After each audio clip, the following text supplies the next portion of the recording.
Want to write a novel but not sure where to start? Grab a copy of my free story starter kit workbook by going to savannahgilbo.com/starter kit. In this free multi-page guide, I'll walk you through the first 5 questions to ask and answer before writing any story. You'll get clarity on your characters, your setting, your theme, your plot, and so much more. So one more time, go to savannahgilbo.com/starter kit to grab your free copy. The monsters don't necessarily have to have physical deformities, but they usually do. Mostly because we want something where we immediately see it and go, oh my God, it's a monster, Yeah. But it can also be like a psychological deformity. We don't normally think of psychological stuff as a deformity. We just say, oh, that's messed up or something, or this person's a jerk or something. But, something like vampires, physically, when they're not in their vampiric state, they look fine. They look like you and me. I could be a vampire right now and you would have no idea. Welcome to the Fiction Writing Made Easy podcast. My name is Savannah Gilbo, and I'm here to help you write a story that works. I want to prove to you that writing a novel doesn't have to be overwhelming. So each week, I'll bring you a brand new episode with simple, actionable, and step-by-step strategies that you can implement in your writing right away. So whether you're brand new to writing or more of a seasoned author looking to improve your craft, this podcast is for you. So pick up a pen and let's get started. In today's episode, we're going to cover something really fun, and that is how to create believable monsters. Now, even if you're not writing horror or science fiction or fantasy, I want to encourage you to stay put and listen to the episode because you never know what could spark inspiration for your own story. I think it's super valuable to read outside of the genre you write in, and it can also be equally helpful to learn some of the tricks of the trade of the other genres as well. So like I said, we're going to talk about monsters, and I have a special guest joining me today, someone that knows way more about creating monsters than I do. His name is Randy Ellefson. Randy is the author of The Art of World Building books, the creator and host of the accompanying podcast and YouTube channel, and he has a suite of online courses specifically for authors who need to do some world building. It's called World Building University, and we will link to all of that in the show notes. Lastly, but certainly not least, he writes epic/urban fantasy and lit RPG. In our conversation today, you're going to hear us talk about things like what the word monster actually means in terms of storytelling, and how this kind of depends on whose perspective you're looking at the monster through. We're going to talk about how monsters are different than animals and species, and he's got some great examples to share on that point. We'll cover the 3 main ways monsters get created, so 3 possible origins for you to consider when crafting your own monsters. And finally, why getting inside the mind of your monster and figuring out what's motivating them can help you not only write a believable monster, but brainstorm elements for your plot as well. So it's a really fun, jam-packed episode, and I can't wait to share it with you. With that being said, let's go ahead and dive into my conversation with Randy Ellefson that's all about creating believable monsters. Hi, Randy. Thank you so much for coming on the Fiction Writing Made Easy podcast. I'm so excited to have you here today. Thank you for having me on. Yeah, I'm so excited. We're going to talk about monsters, but before we get into talking about that, can you, in your own words, tell my listeners who you are and what you do? Sure. I've been writing fantasy fiction since the 80s, on and off. Wow. And I've also been building worlds ever since then. I've been spending about 30 years building the same planet because I just like to do a lot of detail with that planet. So I've created, pretty much everything in my series of books called The Art of World Building, which teaches you how to create everything from life to places and everything else. And there's a whole chapter in one of the books on how to create monsters. Yeah. And literally, he's not joking when he says there's everything in there. So we will link to that in the show notes if you want to check it out. But it's it's a great way to walk through the exercises, but it also gives you so many ideas just reading it. So it's a very cool book. I love it. I have a copy. And like I said, we'll link to that in the show notes. But okay, so we're talking about monsters, right? How do we define monsters, or can you give us your definition so we're all on the same page? Sure. Typically in history, when storytellers have created monsters, whether it was for a book or just, an actual local myth, they were trying to describe something that was harmful or unnatural or morally objectionable. That's a big one. There are things where people say, okay, we don't like this moral trait. So if you act like that, well, we're going to shun you the same way we would shun this monster. Yeah. So the monsters don't necessarily have to have physical deformities, but they usually do. Mostly because we want something where we immediately see it and go, oh my God, it's a monster. Yeah. But it can also be like a psychological deformity. we don't normally think of psychological stuff as a deformity. We just say, oh, that's messed up or something, or this person's a jerk or something. But something like vampires, physically, when they're not in their vampiric state, they look fine. They look like you and me. I could be a vampire right now, and you would have no idea. But what they do to people is psychologically horrifying, and but they're okay with that. So that's like a psychological deformity. Yeah, that's cool. And, sometimes they could look a little different, but not, current vampires these days are sparkly and pretty sometimes, right? So, sometimes it doesn't matter, like you said, what that physical appearance is, but that's a great way to heighten what our monsters are and what they represent.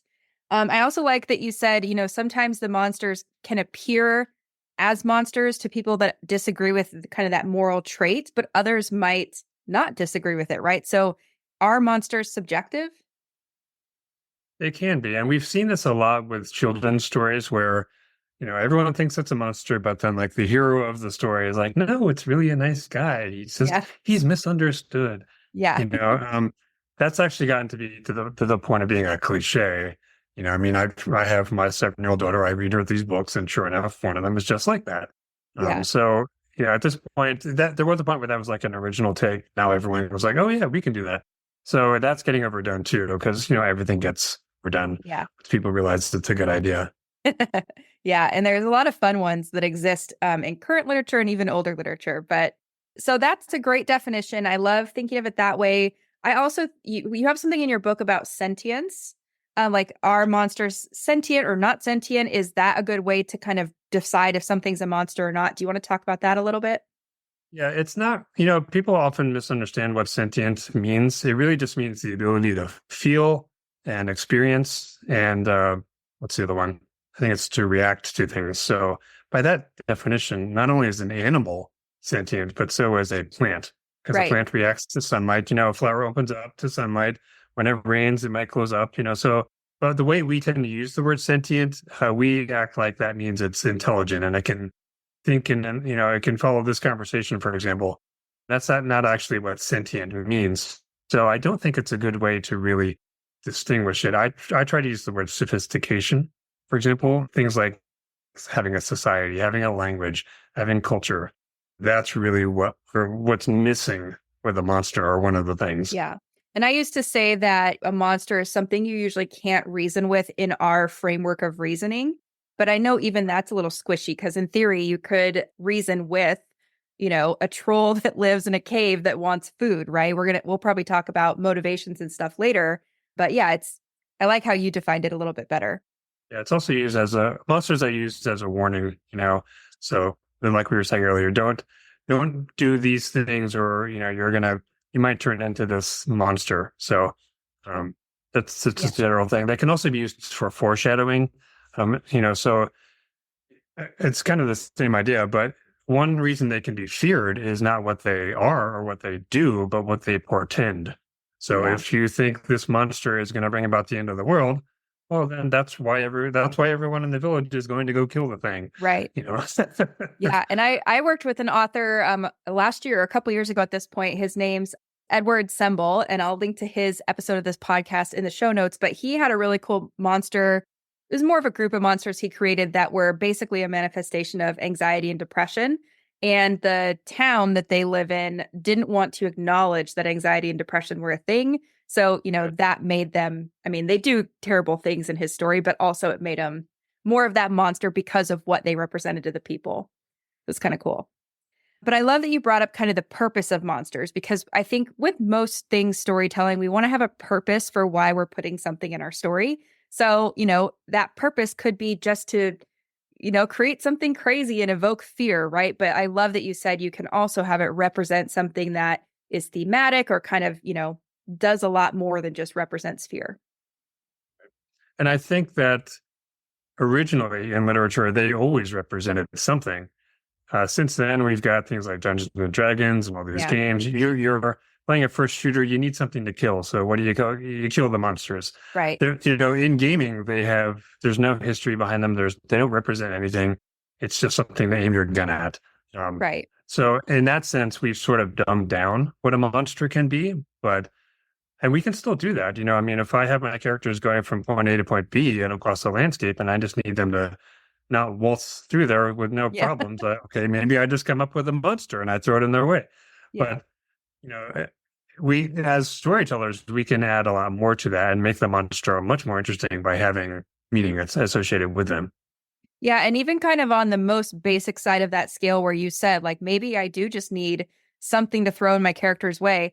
There's still a lot of stuff you can play with. So, like, does that encounter with the monsters create future consequences that are going to be a big deal? Is there a way to strengthen bonds between people or things like that? So, even if for listeners, if they think they're just creating a scenario where it's simple and it's just like an obstacle in between A and Z, there's so much you can do. So, I love that point.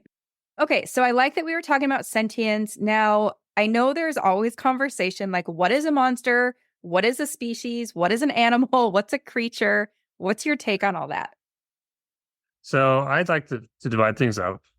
So the comparison I want to do is monsters versus species. Again, of course, we're the typical species example. We have society. Most of us have culture.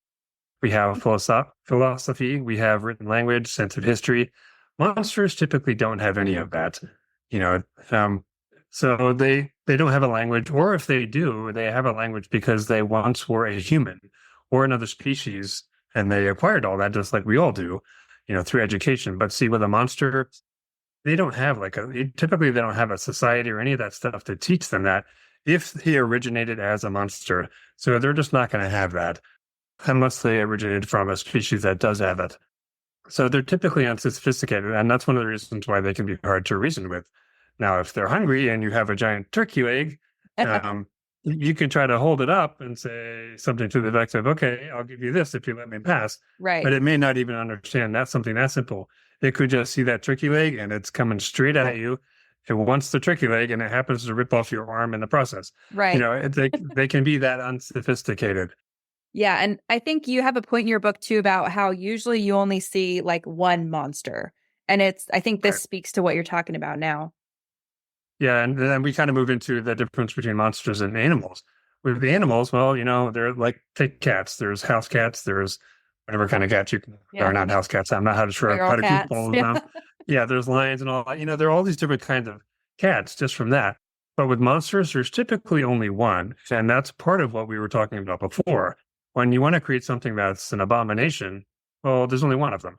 If there are 10,000 of them, well, they're commonplace. Right. It's no longer, they might still be monstrous and frightening and all that stuff, but we then stop thinking of it as a monster. Maybe we now think of it as a creature. It might be a really horrible one. And you see this a lot in sci-fi in particular, the Aliens movie. Yeah. We still tend to think of it as a monster, but we know in just that movie, well, it's not a monster. It's really an animal because we see all the eggs, the face hugger, as they call it, when it gets, jumps out and gets on the one guy's face, and that's where the one quote monster that we see in that movie comes from. But the thing is, they're actually a species, or shooting out a species or an animal. So numbers to me has a lot to do with it, but none of this is really a rule. Right. You can certainly have hundreds of things that are considered a monster. Vampires are a good example. But with vampires, we typically think, okay, there's the master vampire like Dracula, and everyone he bites a certain way turns into another one. So that's how he's creating them. And another point there too is, how is he creating them? He's creating them from humans. So since there are billions of us, he could create billions of vampires. Right. And that's the thing though, we would call them vampires. Once there's more of them, we have a name for them. Right. Vampires. We have zombies. I don't know if in the Aliens movie, if there ever was a name for the alien, probably not, because by not giving it a name, we keep it mysterious. So maybe there isn't, but the reality is there's a whole bunch of them. In that universe of the story, sooner or later, somebody would have named it. They're not just going to say, oh yeah, the monster's from, that ship. They may even name it after the ship. Yeah. If the ship was called Akira, they might be the monsters next thing you know, they're called Akira. If they're from a planet called Akira, now you call them the Akirans. If there's enough of them, you name it. If there's not, you still call it it. It's not he or she. Even if you can tell the gender, you still think of it as it. Right. And so when you're thinking about like creating, let's say you want to have something like a group of vampires that you do want to be monsters, How would you recommend that listeners go about kind of building them so that they are monsters, even though they're in this group? What are your thoughts on that? It kind of depends on how much we want to put into the word monster. Again, we can still make them be really horrifying and monstrous without ever necessarily calling them a monster. Right. Another issue there too is, let's say I'm on a spaceship and then I crash land somewhere and I'm marooned there for a long time, and then some alien species comes and they think I'm a monster because I'm hideous to them. Maybe they have three heads and I'm a freak because I got one. So sometimes it's perspective. The flip side could also be true. Me, you, and 100 other people could be on a ship. We crash land somewhere and we see something. We only see one of them initially and we think, oh, it's a monster. And as it turns out, it's actually an animal, or it's actually a species that we didn't bother to say, hey, how you doing? Or, we didn't make any attempt to communicate it. Maybe it didn't either. And we have no idea that it has society and culture and all of that. So some of this is really how it's portrayed or shown. Yeah. Again, aliens is a good example because you see you do see, there's all these eggs. And so, there's a bunch of them, but for almost the entire movie, you just see the one. Right. So even though there's more, it still comes across as a monster. Right. And that's actually part of the fear that it evokes, right? Is there could be more. There are more. Where are they? Right. Yeah. So that's cool. So that's monsters versus species. And we talked about monsters versus animals, right? So now, and we've kind of bridged into like, how do we even start creating these monsters? So you talk about accidental monsters versus monsters by design. Do you want to go into that a little bit? Sure. Yeah. Yeah. One thing you mentioned before was creature. When I looked that up, because I was curious too, well, creature actually really just means animal. So it's just another word for animal. I think Okay. in colloquial usage, we tend to make it like creature is a little more bizarre than animal, but that's not like a rule. So I just want to Yeah. It's touch on like that before. almost like a misunderstood animal or something potentially, right? Or an animal we don't have information about. Yes, Um, that's true. Something that creeps us out, basically. yes, which Yeah. again is all dependent on our perspective and like if we're a native to the world, how long we've been here and things like that. So in your book, speaking of like creating monsters and how do we start and things like that, you talk about three kind of origins for monsters. So they could be accidental, they could be monsters by design or by evolution. Do you want to go into those? Sure. Evolution's the easy one because typically, like if one of us, God forbid, turned into a monster, that would be something where we had adapted in some way. Most likely, the adaptation is going to be relatively small, so we might basically look like we still do, but maybe we've got, you know, I'll use a tail as an example. I don't think most of us would see me with a tail and go, "Oh, you're a monster," but you kind of do get that because something. This is sad, but in human history, someone born with birth defects was often viewed as a monster. Right. They could have had a missing nose or a cleft, chin or something. So it can actually be something that simple, but that's not an evolution thing. But anything that where we have evolved, people can look at us like a monster. And the best example of this is the X-Men franchise. It's such a basic part of the whole story where you've got powers like the X-Men or you don't. And people who don't are afraid of them, and some of them look at them as monsters. Some of them, their own family are rejecting them and kicking them out, being at their house. But these evolution versions, typically it's about survival. So in order to create one of those, you would have to kind of like take me. I crash land on that planet, and I'm there a certain amount of time. Do I evolve to my new environment, and I acquire a tail or whatever, and Right. then 40 years later, a rescue ship shows up, and they think, "Hey, boy, what's up with you?" Or Yeah. maybe it was my skin changed. I could have like reptilian skin now, and of course they're going to take one look at me and go, "Look, it's a monster." And Right. since I'm the only one, of course, that lends credence to that. Right. So, but evolution that typically takes a long time, but that doesn't mean we can't suddenly have that appear, just like in the X-Men. Right. Right. And do you typically see these types more in like sci-fi stories than fantasy, or do you see them in both? I think it tends to be both, but one thing about fantasy is that the history kind of goes way back. We always talk about there's an ancient civilization, it's 10,000 years old, or the magic is Right. 10,000 years old, because there's this idea that the older the magic is, the more powerful it is. Somehow ancient is better. But with sci-fi, it's the exact opposite. So we tend to see newer stuff. So it could go either way, really. I mean, you can decide that the evolution has been going on for 10,000 years in fantasy, or you can Right. decide, well, it happened very quickly in sci-fi due to relative extremes, because that's one of the things about sci-fi. People can move from planet to planet. So relatively suddenly you were in a very different environment, and it's Totally. your body might actually go into overdrive to adapt, because otherwise you're dead. Fantasy, you stay in the same planet typically for so long that the evolution tends to be slower. Right. Yeah, that's super interesting to think about. Okay, so that's monsters by evolution. What do we want to talk about next? Let's talk about accidents, because that's a fun one. Okay. In sci-fi and fantasy, we have all sorts of weird forces going around. We've got magic, we've got technological stuff. We're out in space and stuff happens to people. A Right. good example of this that we're usually familiar with is from comics, the Fantastic Four. There's four of them out there in space. When they get hit by something, I don't know if they called it gamma rays or what it was, but Right. and it brings up another point. All four of them developed abilities, but they were all different.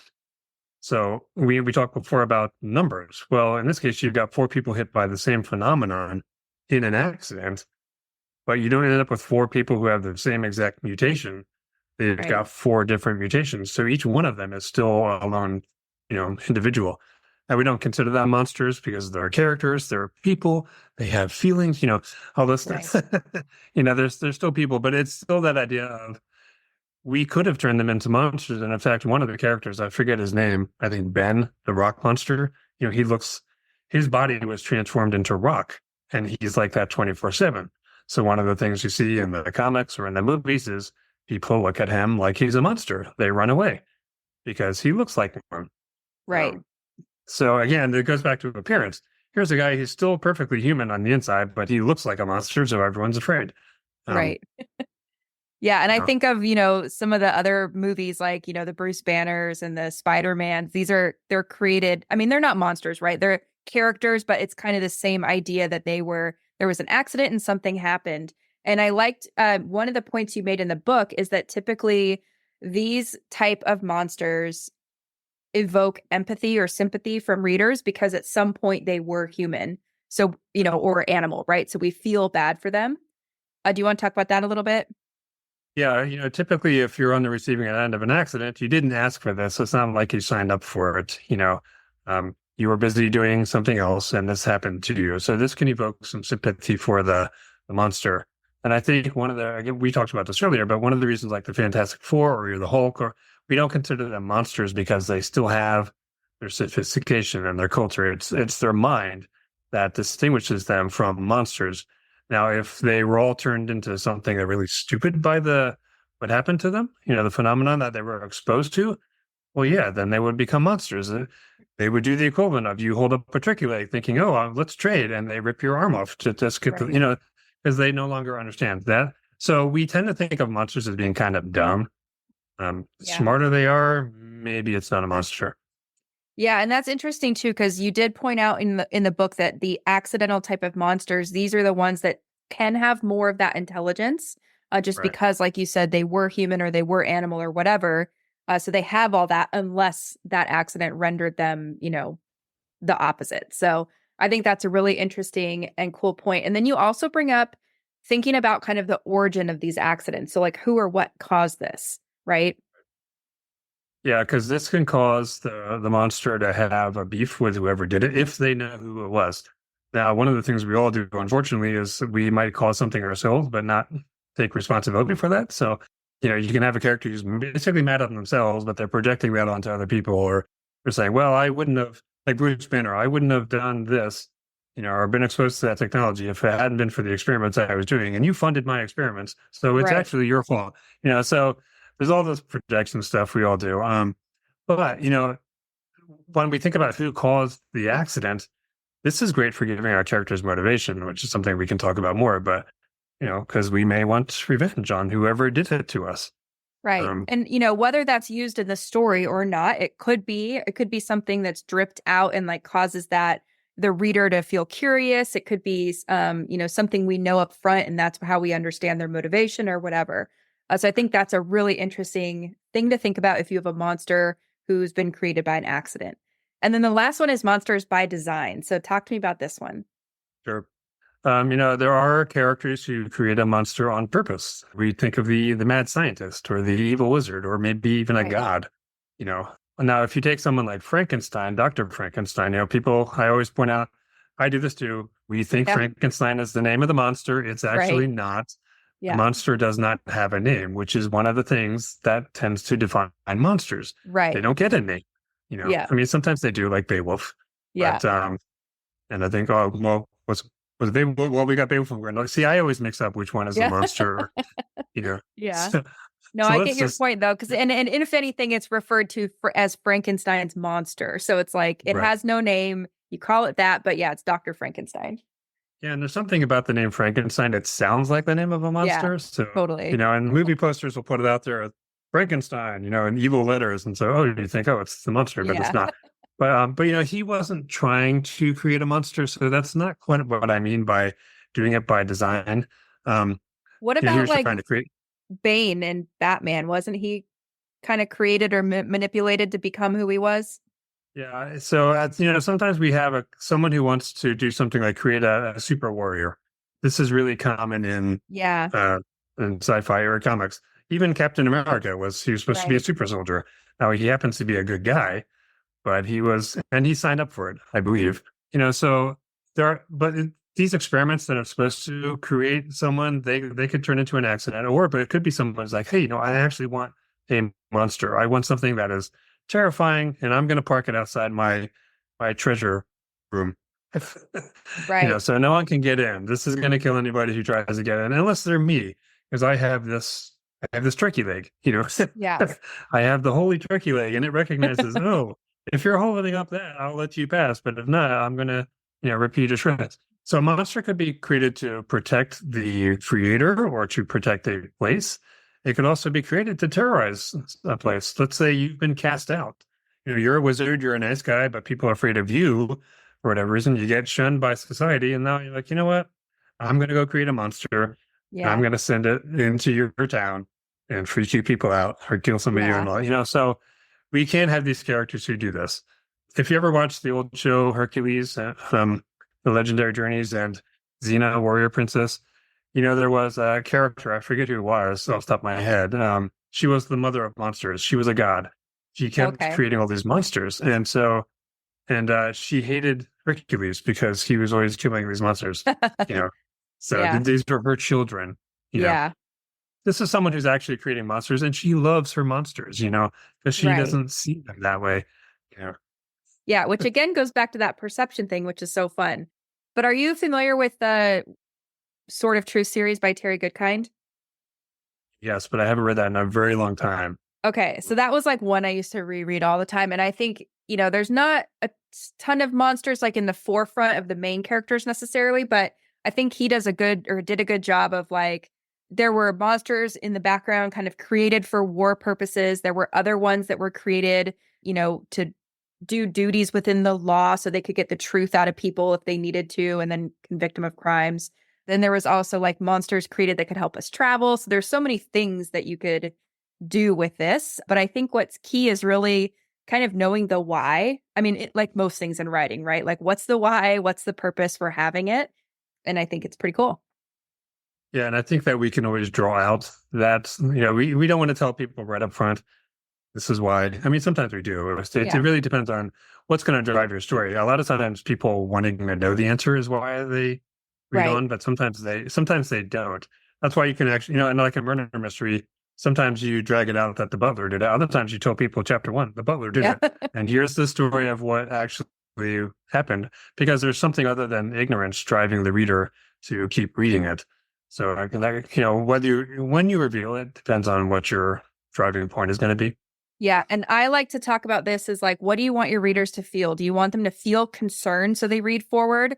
And like, it's kind of like that car crash waiting to happen. Like, we know what's coming. Or do you want it to be curiosity that drives them forward? And you can play with both of them throughout the story. But yeah, it's all purposeful, ideally. And one of the things that we talked about before about sympathy, that happens with accidents, but it can also happen when a monster was created by design because it didn't Totally. ask for this, Right. Um, Especially if they were kind of taken or if they thought it was one thing and then it turns out they're being made into a monster. So yeah, there's a lot of things you can play with within not only this bucket of how to make monsters, but all three of them, which is super cool. And so we talked a little bit earlier about how some of these like origins can help us brainstorm motivations. Do you want to talk about that? Because you have a section on it in your book, and I thought it was super interesting. Yeah, we all want something, including monsters. And one of the basic things a monster may really want is just to be left alone. Right. I mean, if you think about it, if people are hunting you all the time, you probably don't want anybody coming over, right? Right. you Right. know, so even if you're not hunted, but you're just despised every time you show up, or people like throw rocks at you and you run away, and even if they don't follow, you're like, okay, well, I just would rather be alone. Yeah, Um, especially if you don't like the state you're in, right? Maybe you're embarrassed to be a monster and you just don't want to be around people. right. Yeah. You might see all these people doing stuff like, oh, I want to fit in, but they're going to throw rocks at me. So, Right. so, so that's one. Another one that I think is kind of suspect, but is very common is monsters want to hoard treasure. Well, I think this is really suspect because, first of all, if you're a monster, you've been shunned by society. So if I'm a monster and I have a bag of gold, what am I going to do with that? It's not like I can walk into the market and buy that turkey leg that I want so Right. bad. You know, I'm going to get stoned if I go anywhere near it. So treasure is really one of the reasons obviously is for bartering, and that's denied a monster by the nature of it being a monster. Now, if it's one of the things we can do is, okay, the monster is not too bright. It just likes shiny things. So that's why it's got this stuff. That's not a bad explanation, but it's kind of a cliched one at this point. Right. And Um, it's interesting because as you were saying that, I'm on my brain's kind of going a million miles an hour, like what could a monster want to hoard treasure for? And I got to this thought of like, well, maybe it wants to hoard treasure because it doesn't want the humans to have it. And I'm like, but is that a sophisticated thought? Like, is it too sophisticated for a monster? So, I can could kind be. of see all these things you're talking about coming into play. Right. I think one of the other things that does make sense is people are carrying a certain amount of gold or wearing their nice golden armor and they come into its lair and it kills them and it doesn't understand the value of any of that and it just Right. leaves it there. So it's not Right. actually hoarding it, it's just collecting, you know. Right. And then it's kind Um, of guarding its habitat, right. after that.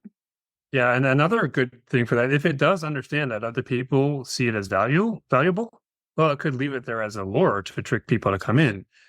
But that's not a motivation so much as like if it wants to eat those people, well, then yes, it will leave it as a lure to bring them in. Right. But the question is, how is it going to know that it's valuable? And the answer would be over time.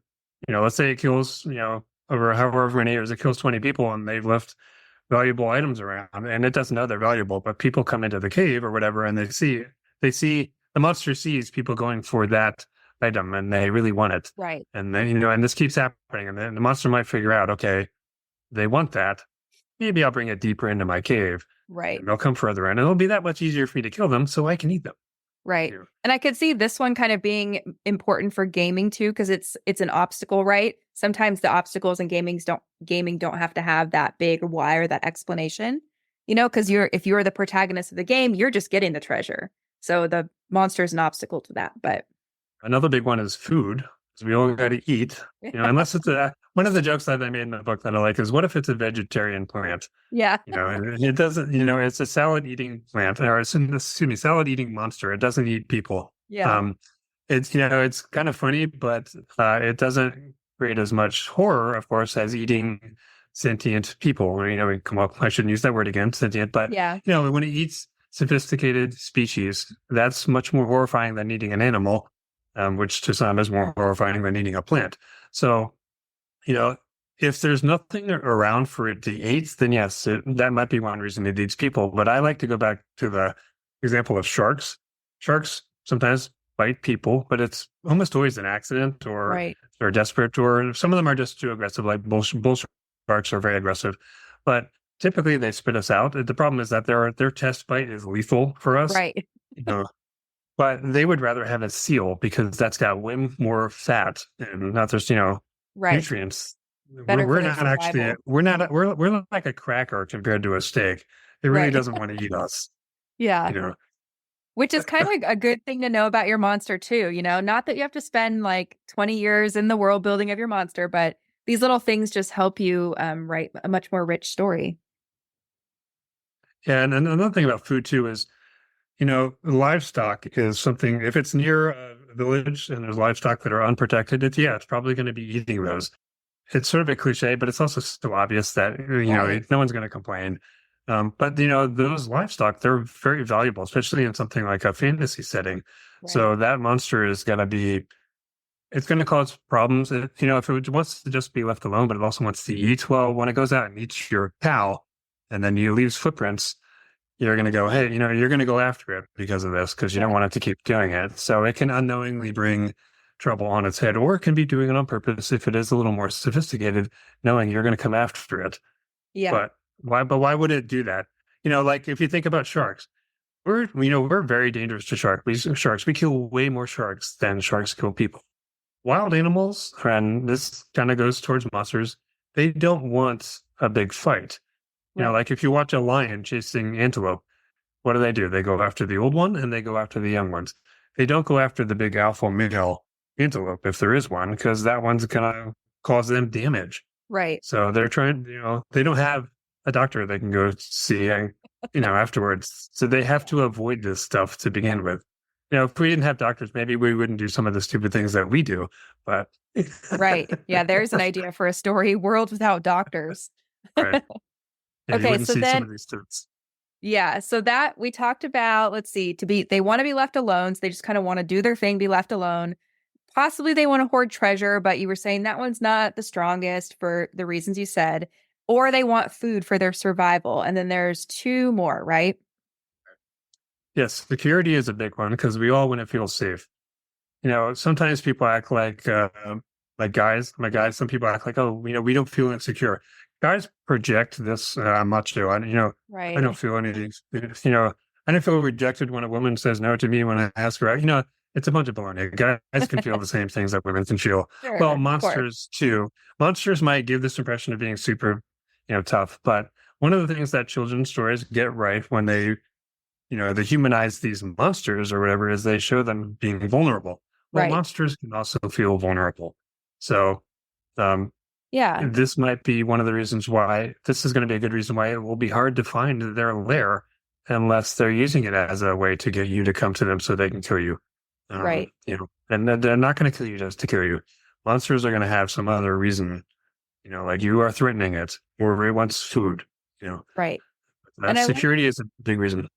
I like that you said the word vulnerable too, because that can vary so much. There's so many degrees of vulnerability. At the simplest, it could be literally their survival is threatened and they feel physically vulnerable, right? And then who knows what degrees you could go to. Also being aware of we don't want to make them too intelligent because then are they really monsters? So yeah, it's really interesting to think about. And then the last one is revenge, which we kind of talked about a little bit before, Yeah. so in the case of its origins. So if we want a monster that wants revenge, working on its origins is a great idea because that can give us the reason for its revenge. And it can also have selective revenge. Let's say humans are really obnoxious to it, but the elves are not. So what does it do? So you can use this in a mysterious sort of way where there's a party of elves and humans out, and the monster showed up, and it appears to be targeting the humans. And the people will notice afterwards or during it, and they, think about this can be a story thing where they're thinking, okay, why did they go after the humans? And the reason could be, well, the humans are the ones who created it. Yeah.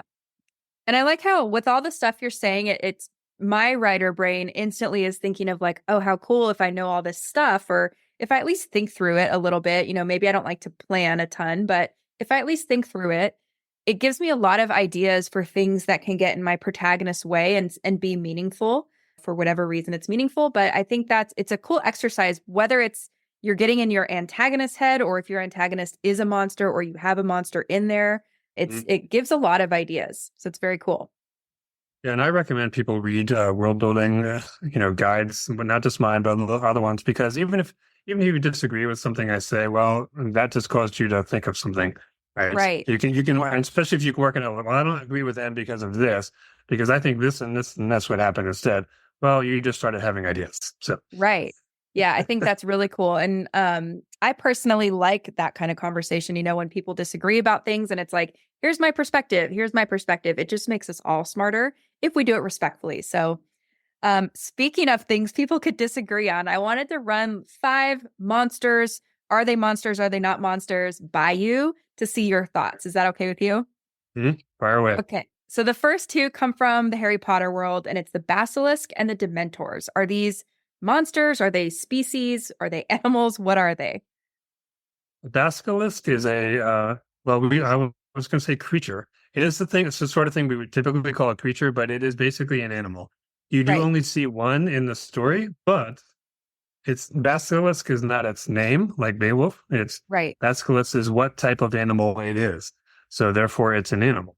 right, However, it is used like a monster, and it's frightening in the same way that a monster is because it can do things that you know a typical animal or regular animal can't do. But I right. would go And with I, animal. yeah, animal or creature, right? Because I liked what you said earlier about it being a creature where you get the gist of it, like it's a big snake, right? That's an animal we're familiar with, but there's a lot about basilisks we don't really know. So I think, yeah, animal or creature is kind of where my head went to. And then what about the dementors? Were I can't remember now. Were the Dementors created by somebody? I believe they were created to be guards of the prison, Azkaban prison. Right. That's a tough one because there is more than one of them, Yeah, and there's certainly monstrous. But so I don't remember if I don't think they have things like society though. So like culture and all that. They might have a little bit of what do I call almost I'm not sure what word to use, but among them they may have like routines that they do or something, or like, okay, I'll go this way and you go that way. But I think they're relatively simple. And yeah. so that tends to make me think they're monsters. I agree with that because I know they have like no loyalty. That's like not a thing. They have no weakness, although there's ways to like ward them off and keep them at bay. But I don't think we ever hear about like someone killing a Dementor, So it's really interesting. But I would tend to agree that that's probably more in monster territory, even though there's more of them. So interesting, right? What about Pennywise? Yes, the famous clown. Yeah, Well, okay, so he certainly seems like an it for most of it, and at the risk of spoiling things, towards the end, we find out that he's not a clown. Well, I don't know what I don't see. Well, he's an it. I don't know what to call it. I Right? think they describe him as like an ancient cosmic evil Yeah. that takes the Uh, shape of a person/clown. Right. And I think in one of them, it looks sort of like when you saw the lair where it was, it looks sort of like a spider or something. So it Yeah. certainly gives the impression of being a monster, Yeah. in all ways. The question is where it comes from. Are there more of them? But I think Right. in this case, we say, well, we don't really care because we don't ever see that. We just see the one. And because of that, and because of it is not only physically monstrous, even a clown that may look like human, but it's a hideous clown. Right. It's an extremely creepy clown. Right. But this is a great example of psychologically abnormal, you know. So, to me, it's a monster. Well, and especially when it appears human-like for most of its iterations. But yeah, I would agree it's a monster, which is really that's one of those ones that I get asked about a lot if people are writing horror and they're like, "But is this a monster? Is this like a normal antagonist person? Like what is it?" Right? So that I'm glad that you said monster. What about in the Wheel of Time series, the Trollocs or Trollocs? I'm not sure how you say that. Yeah, I'm not sure either. Those to me are a species Mm-hmm. because there appear to be, there are a lot of them, but Yep. and they have a name for the type. It's either an animal or it's a species. So Yeah. once it's got a name, it tends to move away from monster. But there's a lot of them. My impression is that they do have society. They follow orders. They appear to have a language. I don't know if they ever speak or not, but they certainly understand like commands that are given to them. So to me, they're a species.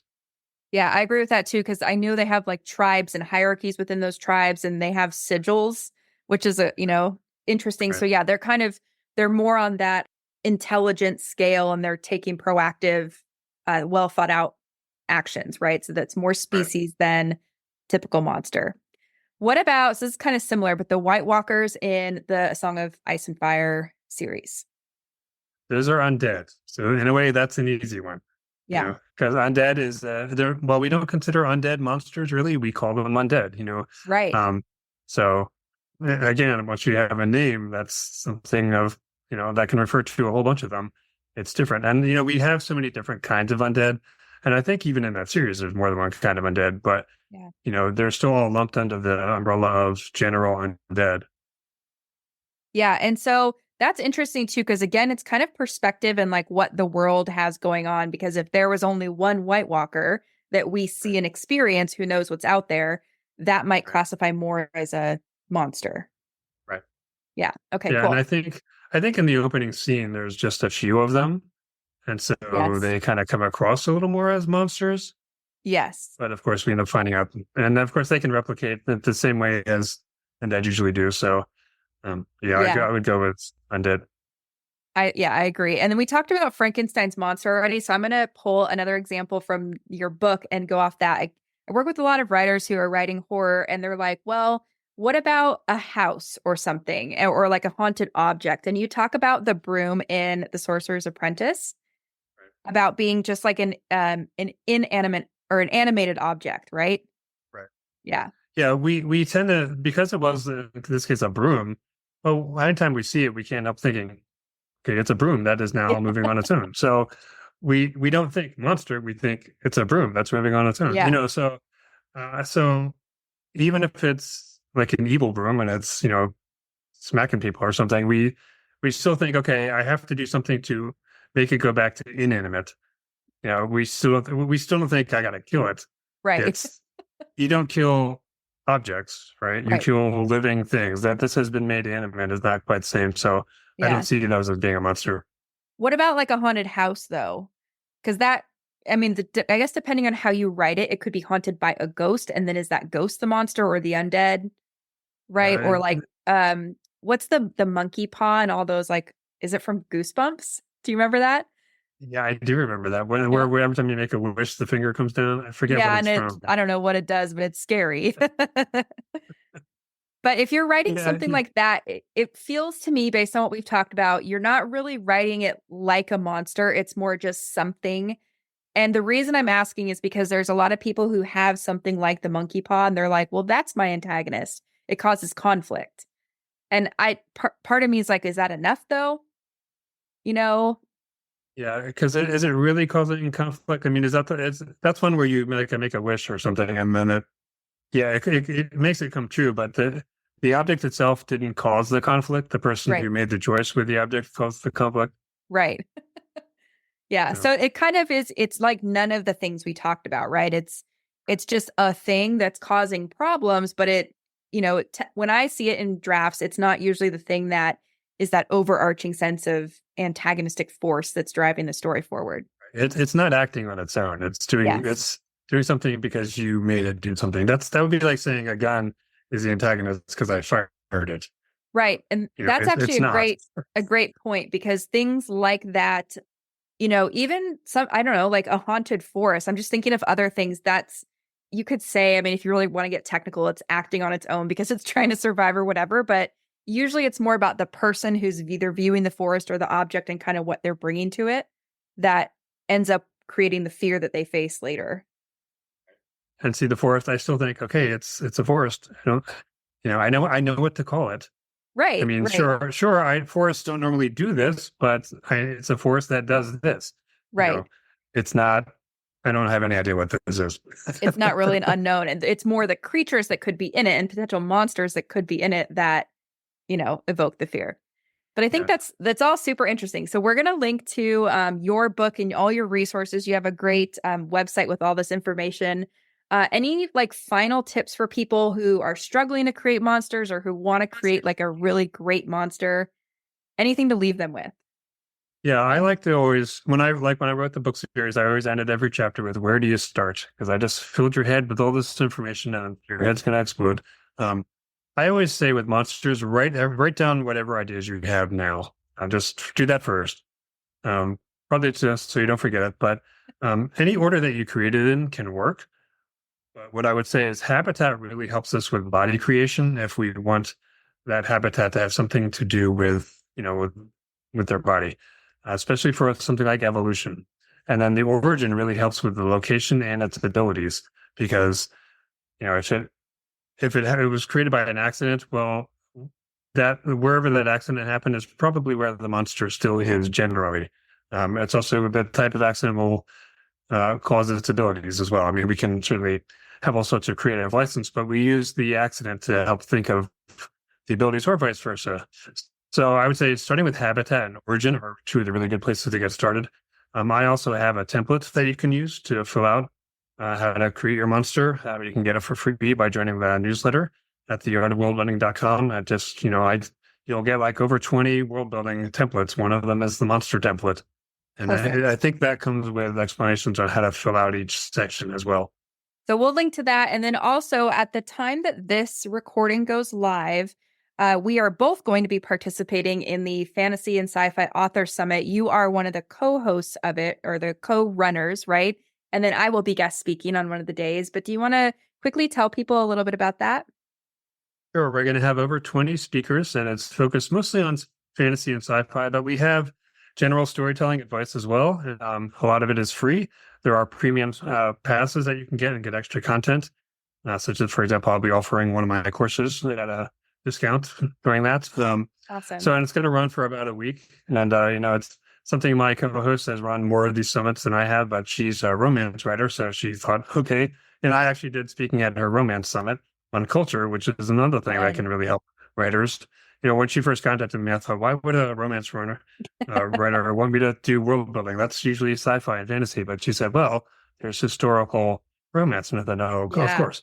And to that point, if I can interrupt you quickly, I love that you said we have general topics too, because I personally think it's great for genre writers to go to genre talks or seminars or whatever it is about other genres, because you will get so many ideas and just see things in a different perspective. So even if you're not writing fantasy or sci-fi or even historical fiction, you are totally welcome to come, and you should come. And we'll put all the dates and the links to that and everything in the show notes, along with where we can find Randy around the internet and all that. But thank you so much, Randy, for being here. I feel like we could geek out about monsters and world building forever. Probably good. Thank you so much for having me on. So that's it for today's episode. Thank you so much for tuning in and for showing your support. If you're an Apple user, I'd really appreciate it if you took a few seconds to leave a rating and a review. Your ratings and reviews tell Apple that this is a podcast that's worth listening to. And in turn, your reviews will help get this podcast in front of more fiction writers just like you. As always, I'll be back next week with a brand new episode full of actionable tips, tools, and strategies to help you become a better writer and craft a story you're proud of. Until then, happy writing.